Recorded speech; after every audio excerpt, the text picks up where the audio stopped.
Hey there, welcome. I will not be playing around or doing any introductions. Let's get right into the settings to make you a god player in Warzone Mobile.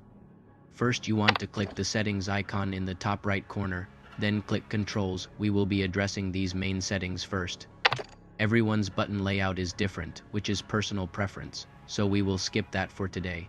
Gameplay settings is the most important. Click the gameplay tab on the bottom of the screen. The first thing you will see is the automation assistance settings that can help you in-game. Some is not needed though. I have my non-custom. Weapon auto pickup is on for me, so the first two weapons I pick up after landing will be automatic. Auto pickup starter handgun is off because I don't want a secondary never. I want a primary, and weapon auto equip is a mandatory setting to turn off, so you don't pick up a weapon and immediately switch to it. Especially in jam-packed action situations, that is a no-go. Weapon auto pickup options only work if you have auto pickup weapons on, so it will prioritize which type of weapon to pick up, especially if there is too much loot on the ground and can't seem to grab the right thing off the floor. Turn to damage assist is especially handy so it can help you while you're turning to look at your opponent and is like an additional aim assist for niche situations. I highly suggest turning it on. Loot auto pickup and auto mantle is two settings that you definitely need to turn off. Both settings gets you killed more than help you. Parachute is optional, but sweaty Timmies use manual so you can open close to the ground as possible. For the love of God, do not turn on climb stairs button. It is not necessary at all. Auto crouch is optional, and turn corners assistance isn't needed as well. Auto equip armor helps you equip armor you pick up immediately. I have first, so once I'll end I can immediately put on my third plate once I pick it up. Virtual stick behavior, keep it at analog, you don't need to change it. Sprint to stand, turn it on. You can immediately start running if you're in a crouched or prone position. Camera rotation mode, turn it to accelerated, so the more you swipe your screen to turn one direction it will turn faster. The next three settings that is asking to allow rotation, turn all of them on. If turned off you can't look around while simultaneously using that button. Unless you're using controller, it should remain turned on. Weapon mount movement exit must be turned on as well, so you don't have to press a button to exit mounting. Instead you can just use the analog stick to exit. Exit delay is optional. I have it on medium. I find that perfect for me, but is personal preference for everyone to see how much you have to move the analog stick to exit mounting. Weapon trigger is on manual, so I don't have to aim down to shoot, especially in close combat situations. Auto fire on objects, turn it off. It's not needed and will end up working against you at some point. Auto fire range limiter is definitely something that needs to be turned off.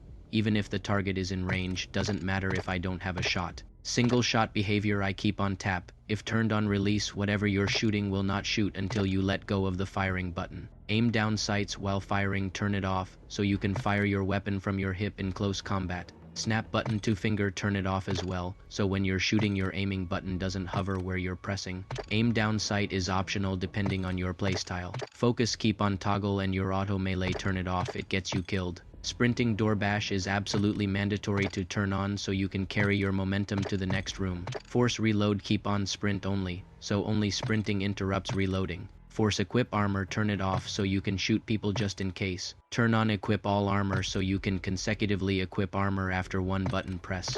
Aim assist, definitely turn it on for additional help to your aiming. Gyroscope is totally optional, but once you're used to it, it will definitely help you out and I suggest getting used to it. You will see a definite improvement in your gaming.